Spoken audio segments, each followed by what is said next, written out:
Hello, and welcome to the third webinar in the Respectability AAIDD Religion and Spirituality Interest Network 2024 series, Spiritual Dimensions of Trauma, Healing, and Resilience. In this webinar, we'll be joined by two good friends of ours, and I'll be introducing them in just a moment. If you would like to access the PowerPoint for today's webinar, it's available right now, and there will be a link in the chat so you can have access to the PowerPoint. My name is Shelley Christensen, and I'm the Senior Director of Faith, Inclusion, and Belonging at Respectability.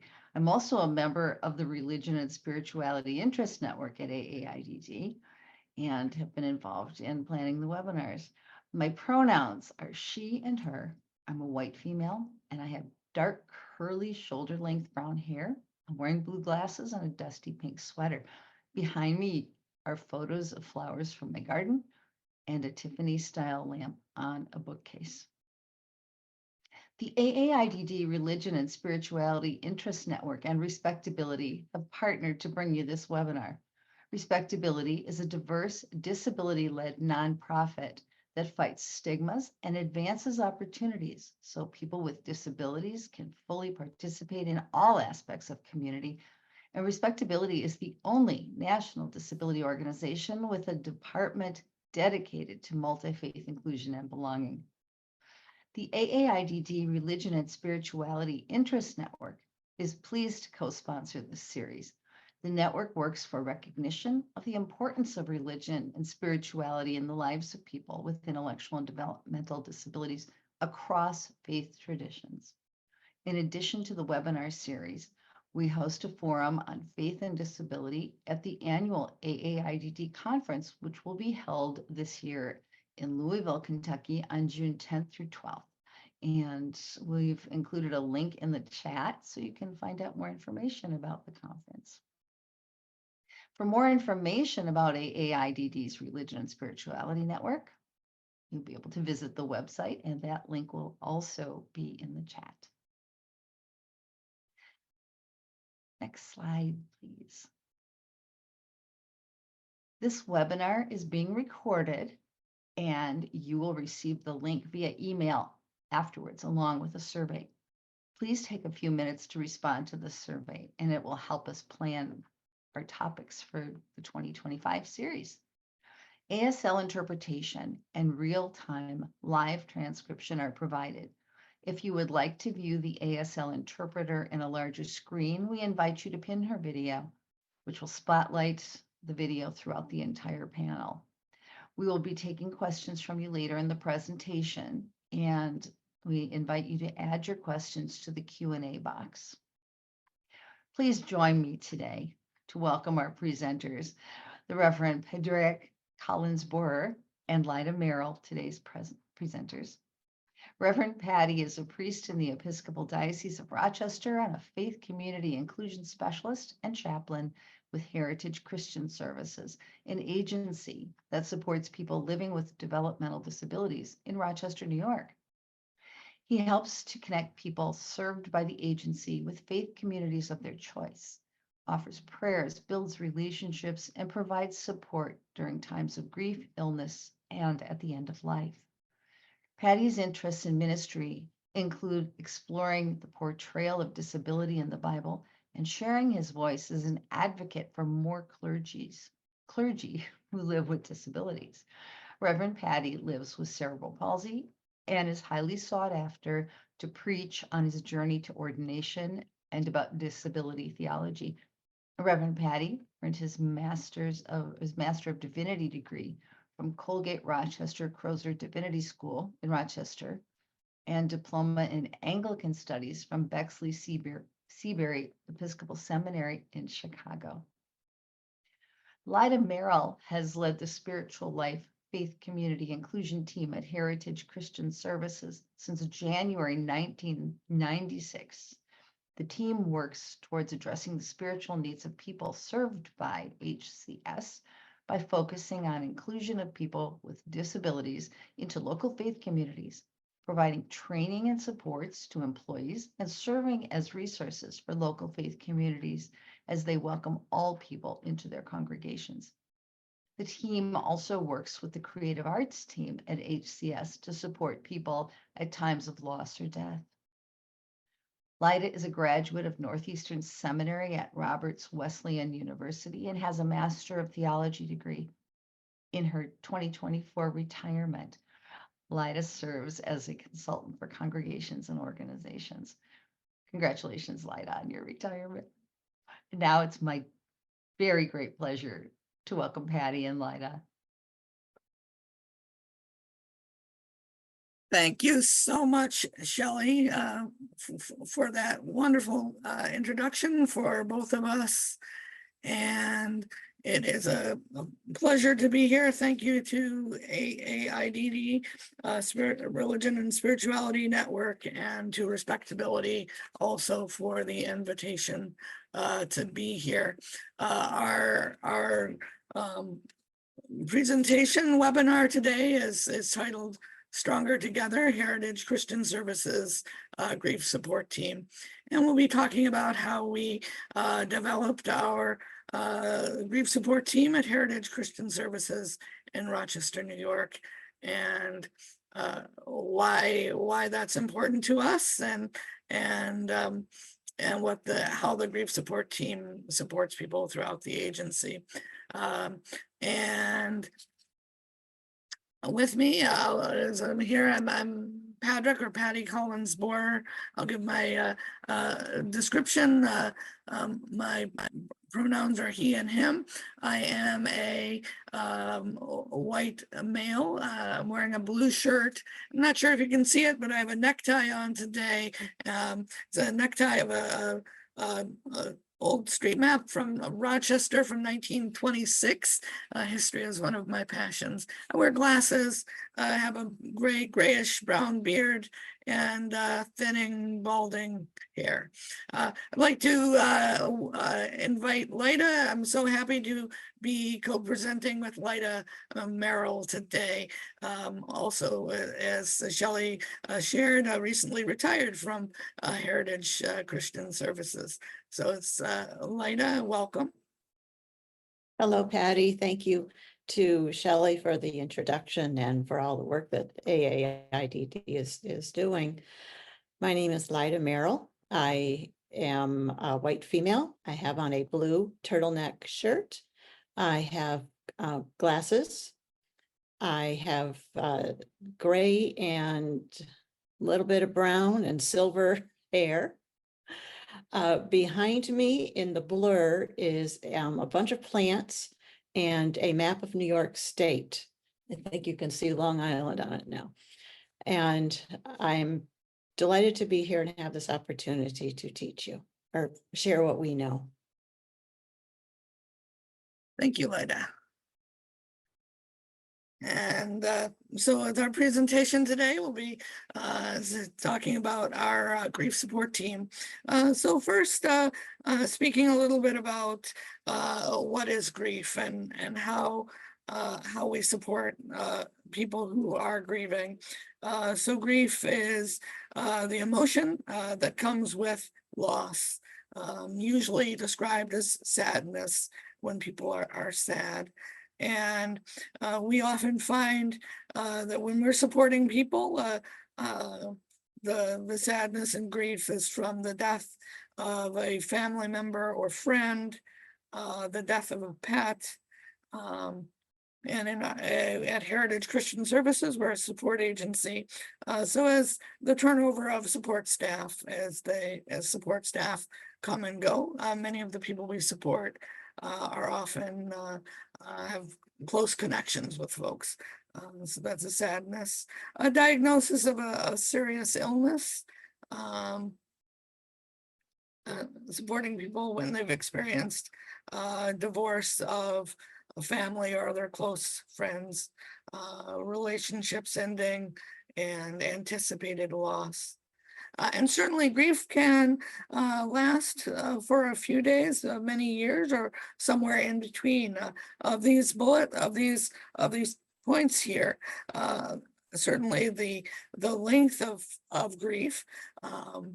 An example of this that I've seen, I support someone at Heritage Christian Services who's experienced the death of their mother 2 or 3 years ago, and also their father is experiencing significant health changes.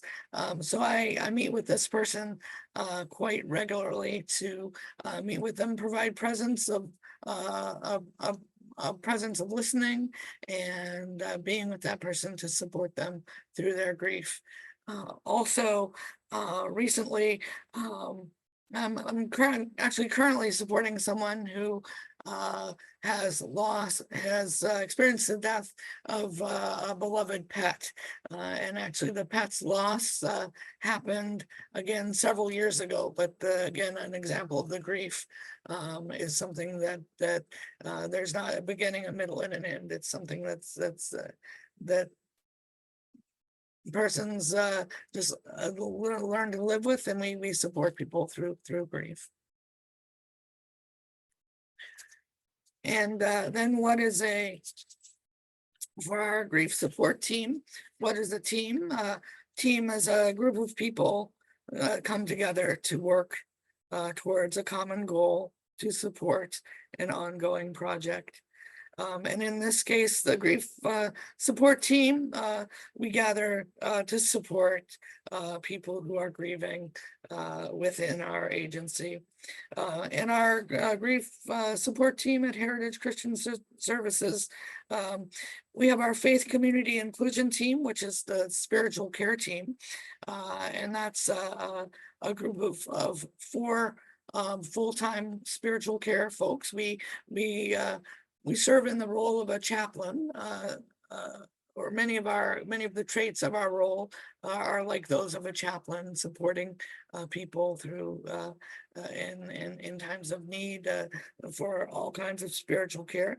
There's the 4 of us, and we also also as members of the team are the creative arts therapists, so the music therapist, the dance therapist, the speech therapist, the arts therapist, and behavioral support team members. So providing a holistic view of support for the people that we provide support to.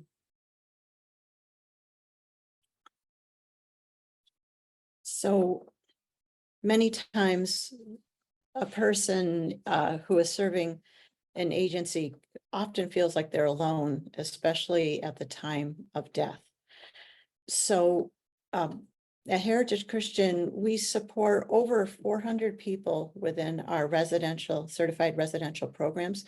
And as they're getting older, they need more supports, not just physical supports, not just psychiatric or psychological supports. They also need spiritual supports.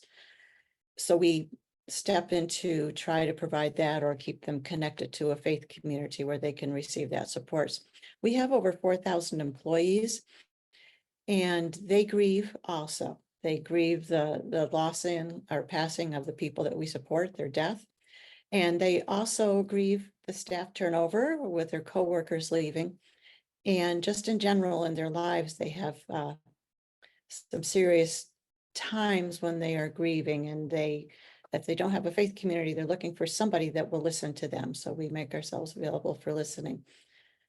So the faith community inclusion team is 4 people, and the four cover 100 sites between Rochester and Buffalo. So we have 400 people in 100 sites. That's an awful lot of work for just one person to do. So that's why there are 4 members. It became obvious to the other clinicians in the agency that our team, as much as we were working, could not cover the intense supports and aftercare that people needed. So it was them that came up with this idea of creating an official creative arts, an official grief support team.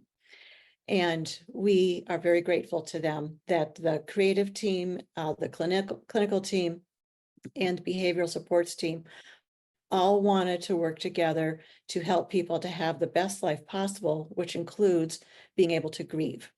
So that's where the birth of our team was. And that's where we hope that you listening will realize, oh, that's an idea. We could do that, because I realize not everybody has a faith community inclusion team, not even in one person, but the creative arts teams and the clinicians, they get to know the people that they are supporting very well.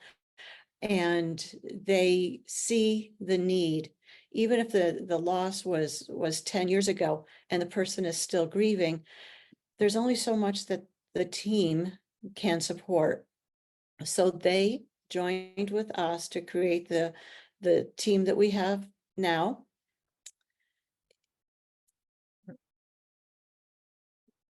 Oh, okay, that was just checking to see whose slide this was. We have it written down on the side here. So the reason for the grief support team is to support people in all areas where there is a loss in their lives. So we support people who are ill. We support people who have a critical illness and they're hospitalized. We support people as they're approaching the end of their life. And then we are there to support the team and their friends after they have passed away. That includes our residential service programs and the rehabilitation programs. We also support other types of grief. For instance, somebody who loses a favorite staff. We support people and employees within the two programs as requested by them. We, especially if it's an employee, and we don't want to invade their privacy if we happen to know that maybe they've had a loss. But we do put it out there that we're available to listen to them or to refer them to other people. We often refer people to the EAP program or anything else that we know within the organization that would help them in their grief. And our name indicates what we do, that we support people with grief. We didn't go with some flowery name that didn't support people. So that's why we go by the grief support team as who we are and what we're doing.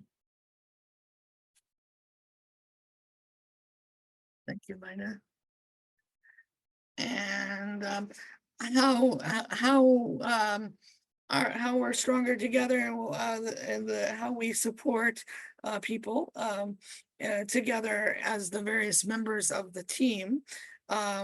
We each share our various gifts and abilities and strengths. So for example, oftentimes people who are grieving love music. I can call on our music therapists to come and share favorite music with people. Also sharing grieving through art, creating art of various types. And also listening, the ministry of presence, coming to listen and just be present with individuals. And so being able to call on a group of people that have a variety of strengths. We realized again with having the 400 plus individuals we support, and that's the 4 members of our team. When people are grieving throughout the region, and we cover both the Rochester, New York and Buffalo, New York areas. So to be able to call on people to support us as we help people who are grieving. So again, at the various locations throughout the agency, the various times of day, we're able to work very much a non-traditional schedule. So oftentimes my day will start later so that I will meet people closer to the end of day at dinner time. I love to share meals with people. There's nothing better than breaking bread together and sharing a meal together. So that's one way that I like to support people, for example. On this slide here, you see some beautiful yellow flowers, and on the flowers is a monarch butterfly that is enjoying the flowers as well. So you can see that those yellow flowers on a green grass background with a orange and black butterfly.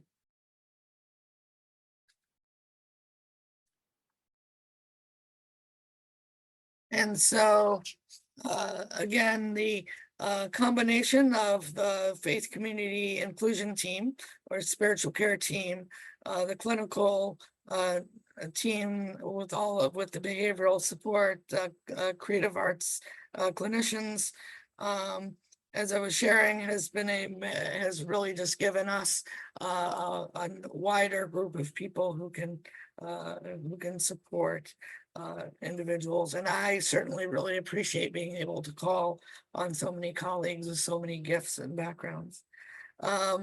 And again, with the multidisciplinary team strengthens the response and resources we're able to give. Also here with this last point, I wanted to highlight the importance of self-care, making sure that we take time when we're supporting individuals and people to take time for ourselves to be able to, as we provide support for others, to step back and take time to support ourselves for rest and prayer. And certainly with having one of the benefits of having a larger team is to be able to support one another, especially right after a person who we support has died. We'll often come together and just support each other to ask how we're experiencing grief and how we can support one another through the difficult time together.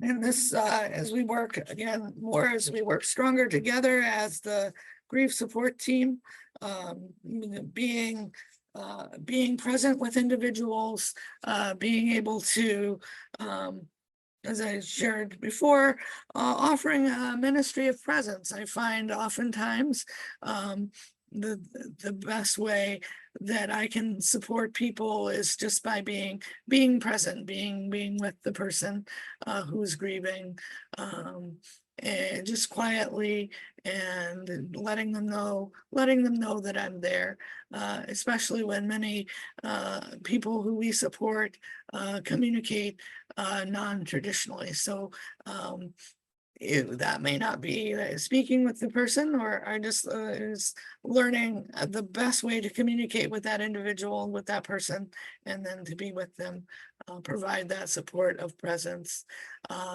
Again, using simple, appropriate language, talking about the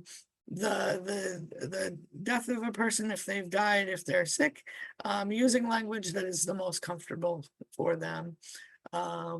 For the person, honoring the faith tradition of the person and their loved ones.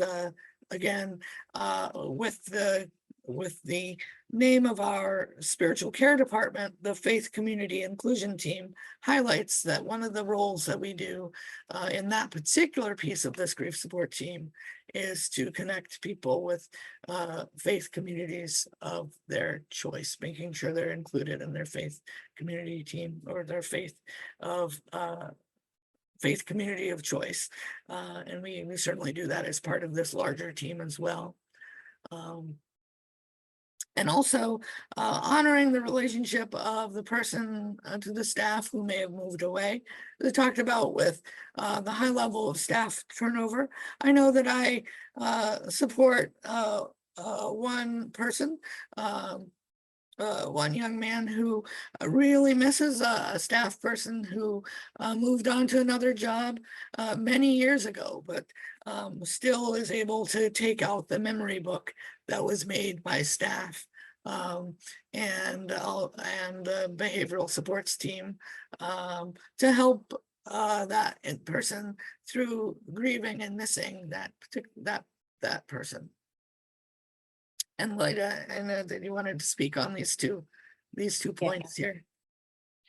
Yeah, because we have such a diversity of team members, we can offer more alternatives or options for the people that we support.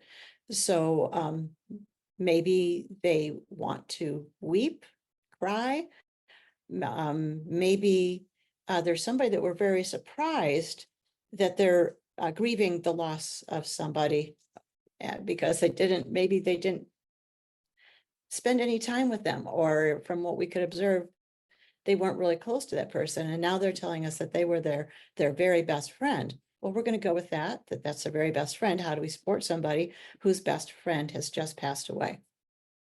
We also support people who they just need someone to be with them. That's what they're looking for. So some of the things that we can do with that person, we have one of our colleagues will take socks that are rolled up into the matching of the pairs. And if she's dealing with someone who it seems like they're angry, then they throw the socks. And an hour of throwing socks will take care of their anger. And it's something that they can do. And it's something that is appropriate. It's also something that any of us can do if we're angry, is throw some socks around. Another thing, taking a walk with the person, going to the beach. We're not too far from Lake Ontario and Lake Erie. So going up to the beach, throwing rocks in. Another is visiting their faith community with the person. A man that I supported his mom had died, and the group home asked me to come in and tell him that his mom had died. So this man is Native American. And after I told him that his mother had died, he was silent. And I wasn't sure, did he hear me? Did he understand what I said? And he sat there silently.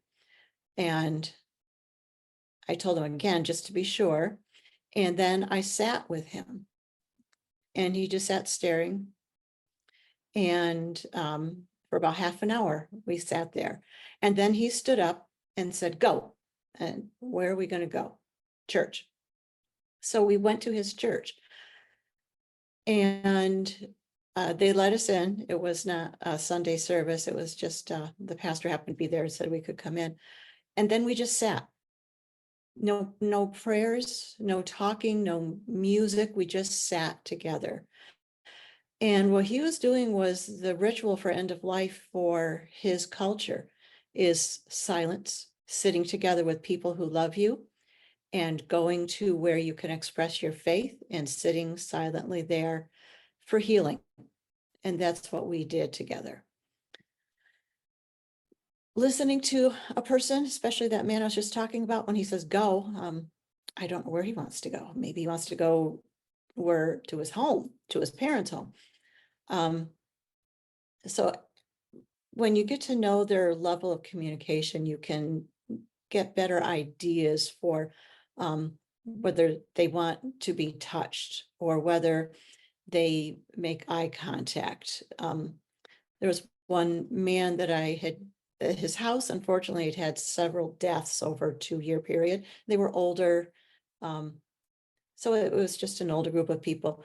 And I was telling them that another person they lived with, who they loved, had died. And I was looking at this man who was very contracted. He did not use vocabulary to speak. He didn't really seem to communicate very much other than through his eyes. And as I told them that their friend had died, and I was looking, right, I happened to be looking at him, and he just drew his muscles in and looked up, and it struck my heart that he really does understand what I'm saying. And that's where you have to get to know the person and never assume they don't understand, because they do.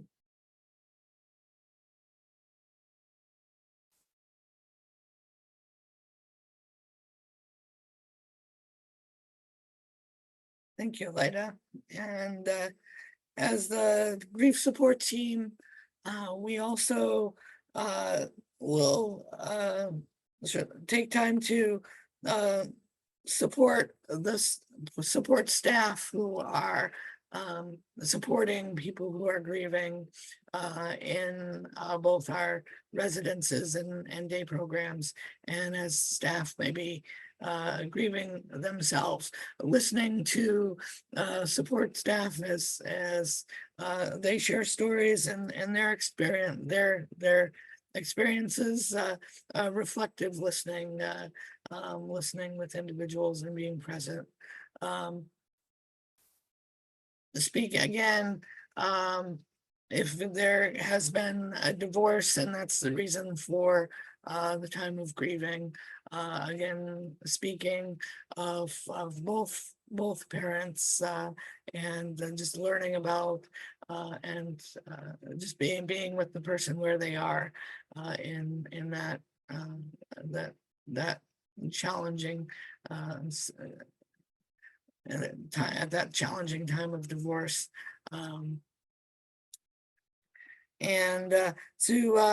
We as the grief support team communicate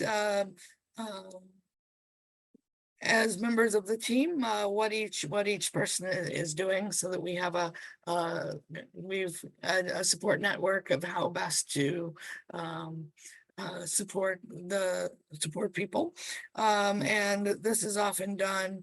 We use we both have a grief support team email, and which the whole agency has can send this information through, and also we communicate virtually, often using Microsoft Teams and also Zoom, but making sure that all the members of the team are supported.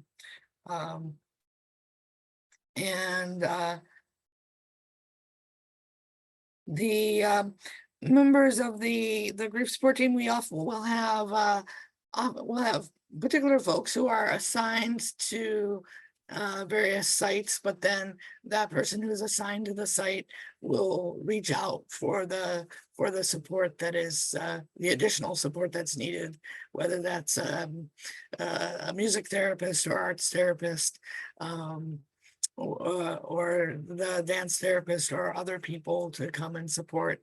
I know that I have had some really great experiences connecting with people through artwork.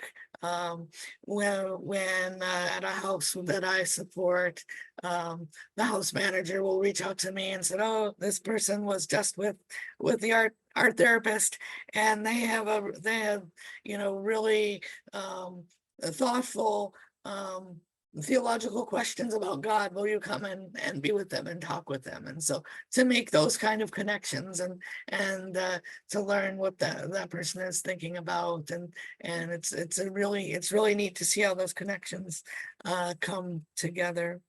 Again, with self-care, we're always here to support one another and to make sure that there's always the support that's needed for everyone. Also providing a time for staff if they need to step away for self-care. We can, as a member of the team, can come in and help out to provide that support for the entire team in that sense.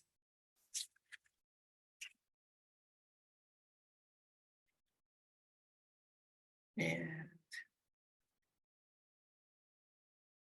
we have I don't know if Lida, if you had comments on this photo, or but this is a photo of some grieving individuals, and being stronger together as we find hope and working together in all of the different ways that we've shared.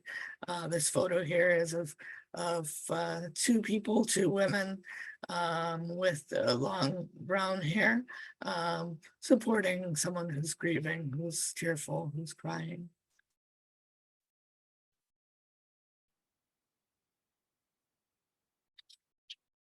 So as we've come together as a team, we have accomplished many things, and so many things that we've done were always on my, I want to get this done. I want to do this. We need to offer this or another activity. And because we have so many clinicians part of this now, we have been accomplished so many things.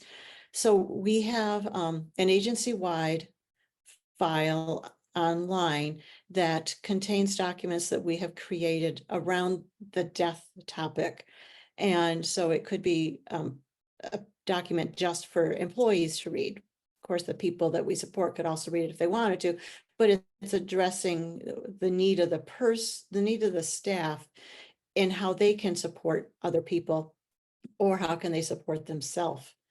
We have documents in there for how do you support a person as they're grieving. We have documents on who they can contact. We have whatever, hopefully whatever it is they need is right there at the edge of their computer. One of the things that we needed to do was introduce ourselves to the rest of the agency. So some members of the grief support team went to staff meetings that were being held and spoke about the grief support team and what they were doing and how the people they support and those who are supporting can connect with us and that we are available. So they went to residential managers meetings, rehabilitation managers meetings. They talked to clinicians that weren't part of our group. They went to anywhere they could find people that were meeting as a group and would benefit from what had to be, what we needed to share with them. And we found that helped us get more relief or more influence with the employees, because now they knew that we're there to help. We have an email that anybody can click on to. It's called the Grief Support Team, and they can click on it and they can ask us a question, or they can say, oh, so-and-so's mom died, or her dog died, whatever it is, someone who they care about has died, and they can easily access it through the email. We have a memory garden at a center here in the Rochester area, and it wasn't being tended that well. So something that we as a team did is we joined together and we started pulling weeds and highlighting the plants that were there available, and the little brick steps that are along it that had names of people on it. And that's a way for the grief team to come together, and it's a way to honor those who have passed away. We have found it's really important to know where somebody has lived. It could be somebody who lived where they needed a great deal of support, and then they gained skills and they moved to a place where they were more independent, and then they grew even more and they moved out into an apartment. Well, that's 3 different places this person has lived over maybe 10 or 20 years. And if we don't remember, which we don't remember where everybody came from, we start writing it down, because we're not going to know. And then we're going to make a mistake, and we're not going to let a staff person who worked with that individual, or we're not letting their former housemates know that this individual has died. So we just keep track of that, because now we know how important that is, because we did miss people. So that's something that this team is working on taking care of.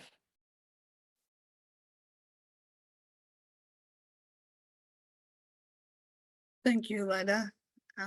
Also, together, we have one of the things that we have just completed. We've had our first grief support online seminar for Heritage Christian Services agency employees and for others, friends of the agency, and anyone who works in providing care and support for people at service agencies like Heritage Christian Services. And that was in March of this year. speaking about grief support and how grief is experienced. We had workshops and seminars on how people people we support have experienced grief. Our music therapists and dance therapists and arts therapists got together and shared some of the work that they do. Lida, we were delighted to invite Lida back to be our keynote speaker for that day. And Lida and I also presented on that day, specifically on self-care. So it was a great time to come together and again, share with the agency all of the resources that are available. Also, we have documents that are available for people in our agency on how to support someone who is grieving. Again, available through the shared computer system. When our grief support team email is part of that, so people can always reach out to us and ask us more questions about that. We've organized, when people are grieving, organized what's called a meal train to be able to provide meals for particular sites that are grieving, and that's a collective, something that the entire agency really pitches in and works on together. People from different houses will bring meals, cook meals, bring meals to houses where someone has just died, or maybe has someone who's experiencing a particular medical challenge, where it's nice when you know that food is coming, great, good tasting, delicious, nutritious meal will be provided, and it's not something you'll need to stop to prepare, but someone else is sharing their love and care for you within the agency to bring that. So that's something that we also make sure that that's happening. And then also we've had events again throughout the year, going on through two years now. A Blue Holiday event around the December holidays. We know that with grieving, as we talked about, is something that lasts a very long time and can especially be very intense during the holiday time. So coming together to support one another through holidays and also through other special times of year, and those events happen both in the Rochester and in the Buffalo areas, coming together to provide ongoing support. And here is a picture which Lida took from one of the events that we had. This happened shortly after we were first able to come back together in larger groups. So it was an outdoor event at one of our sites. It's actually a farm with animals and a great space to see nature.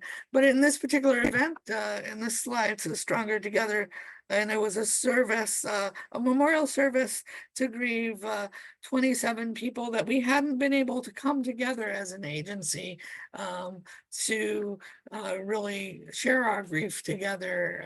People who had died between 2020 and 2022, just to come together for prayer and song and time of sharing remembrances together. And each person, we had photos of each person, and you can see here we had electronic candles and stones, items of remembrances. It was a really beautiful service there. So an example of something that we did there. And this is from our Rochester service. And we have the, this is just an invitation that was sent out to people as when we were planning one of our blue holidays. And everything that we offer, we try to make it ecumenical so that people who don't have faith or who whatever faith that they do have, whether they're Catholic, Protestant, Muslim, Jewish, whatever faith the person is, that we recognize that, and we try to keep our activities honoring of all people. So this is a postcard that was sent out reminding people about the Blue Day that we were going to be having, and it was well attended because we send out a lot of messages to people inviting them to events.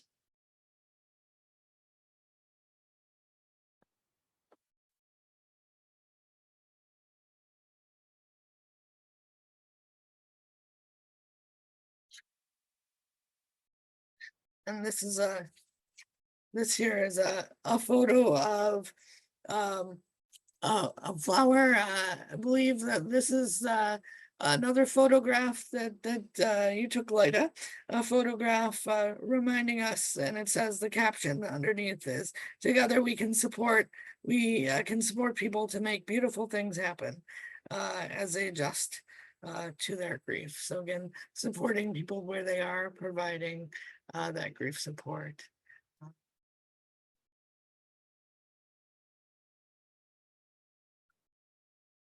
And with that, we invite your questions and answers. You can also see my email address, padraig.collinsboer@heritagechristianservices.org.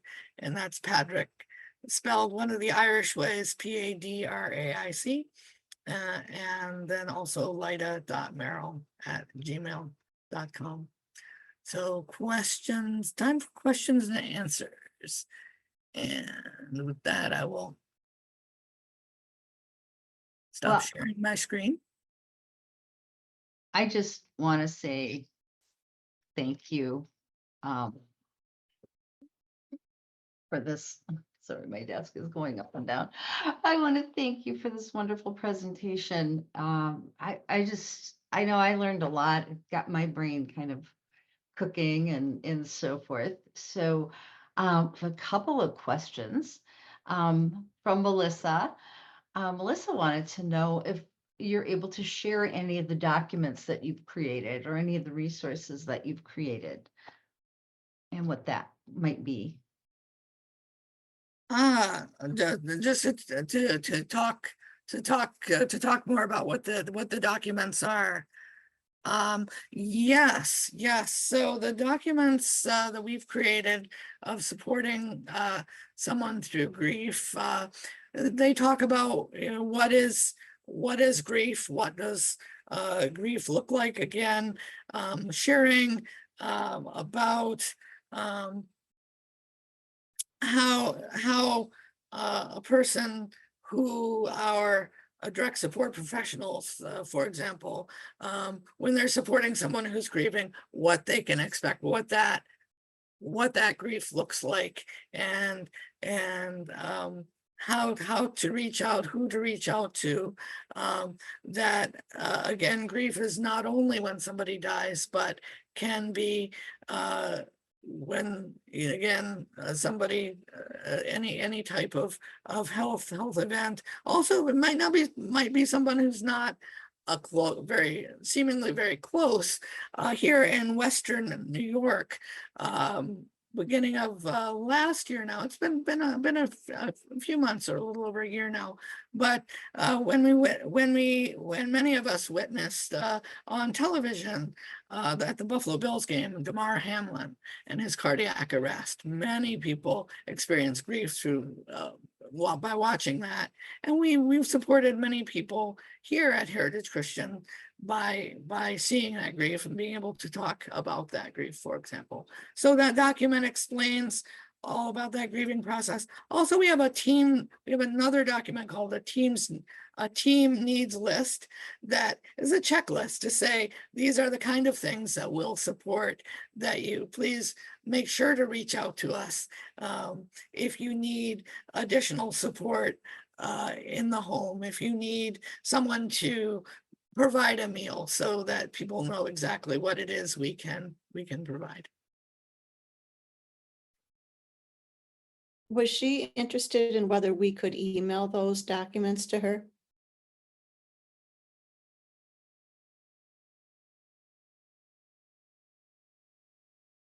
Sorry, Okay. not meeting. I think, yes, sharing them with audience members, with others, and that kind of goes along with the question that I had as well. And that is, do you have advice for an agency that is thinking about addressing grief?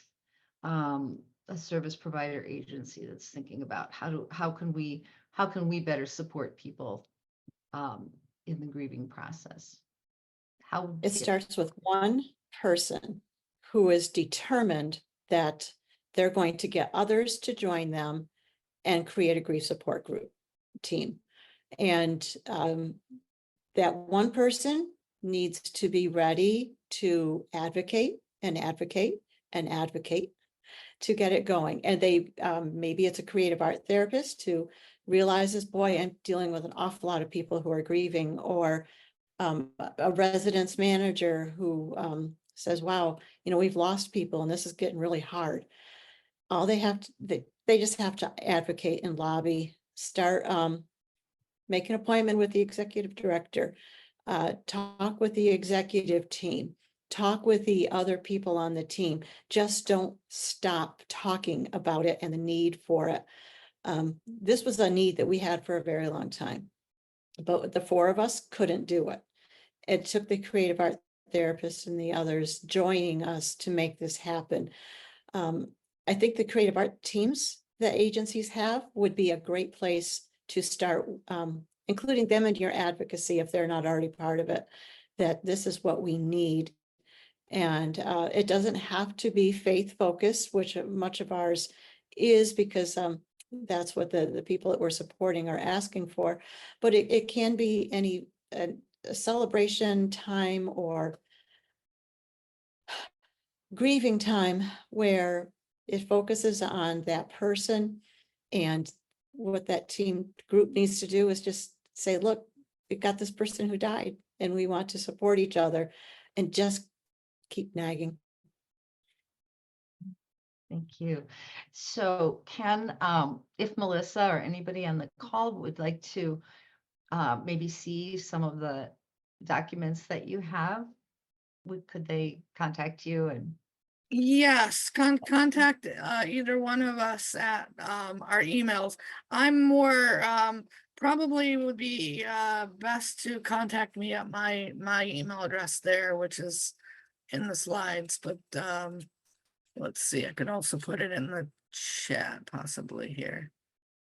Need to get that set up, but it's the Patrick.Collinsborg.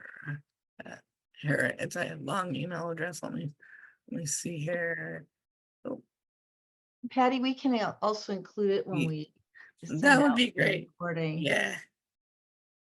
Thank you. That'd be Well, so you're great. welcome.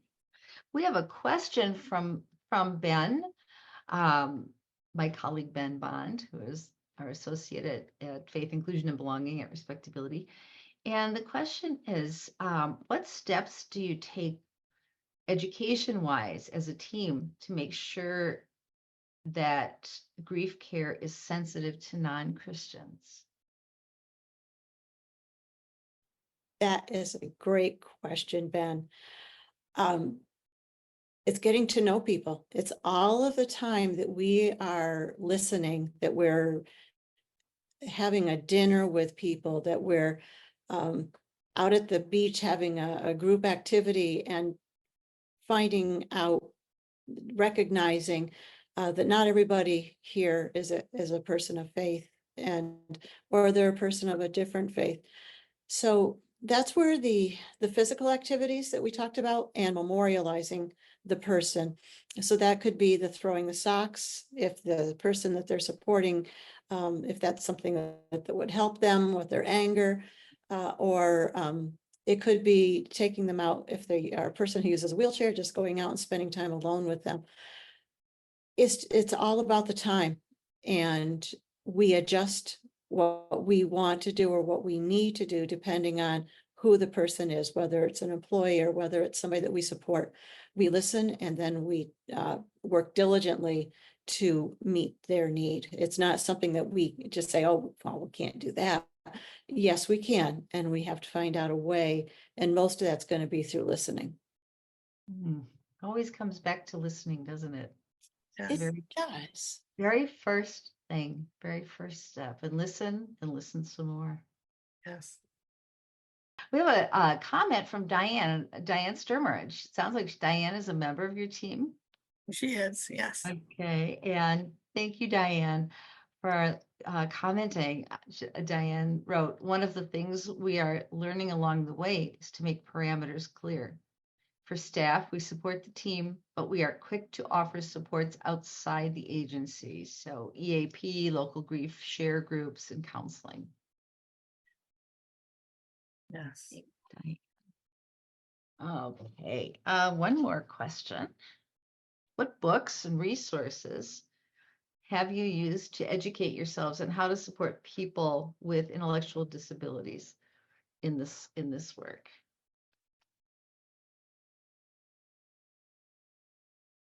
This is work that I've been doing for 25 years, and I don't happen to have a stack of books, but I have a stack of books that, well, it just grows. And it's written by people who work in this field of supporting people with disabilities, and they write books. I would highly recommend a book that Diane Sturmer has written on this topic of grief. And I don't know if she could put that in the chat for people to go on and buy it online or get it for their Kindle. But and I can't think of a single title that I have, but I know there are quite a few out there. It used to be believed that people with disabilities, developmental disabilities, didn't grieve. And that's heartbreaking to me because I know they do. So it's only been within the last 15 years that anybody has been writing about this topic. And then there's been a lot more writing within the last 5 years as it's becoming something that students, people in college, somebody getting their master's or doctorate degree, that they're studying these topics. I don't know if Patty's got some possible ideas. Yeah, I was thinking of books, and again, no one particular book comes to mind, unfortunately, but there are just so many great resources when connecting with the disability theology community, and certainly grief is a topic that is talked about and should be talked about more, certainly. 100%. Diane, thank you. Diane's book is called Good Grief. It is available online at Barnes & Noble and also on Kindle. And Diane spells her last name Sturmer. And she calls out Wes Lakowski as the illustrator. So thank you for that. We'll check that out. Our time has come to a close. And so I want to thank Patty and Lida very, very much for joining us today and sharing what will be, I think, a webinar that we'll come back to time and again for all the work that you're doing. And I look forward to hearing more about it at the Institute of Theology and Disability. Yes. When we're together. So on that note, thank you so much. Our next webinar and our final webinar in this series is on May 8th. Speaking of the arts, it's titled Spirituality and Healing Through Expressive Arts. And our presenters will be joining us to talk about how expressive activities can help people with intellectual and developmental disabilities experience grief, communicate, reflect, and process emotions. And the registration link is on the slide right here. And I believe Eric might be able to put that in the chat. So look for the survey, look for the recording of this. And I want to thank each of you for joining us here today. Have a great rest of your day.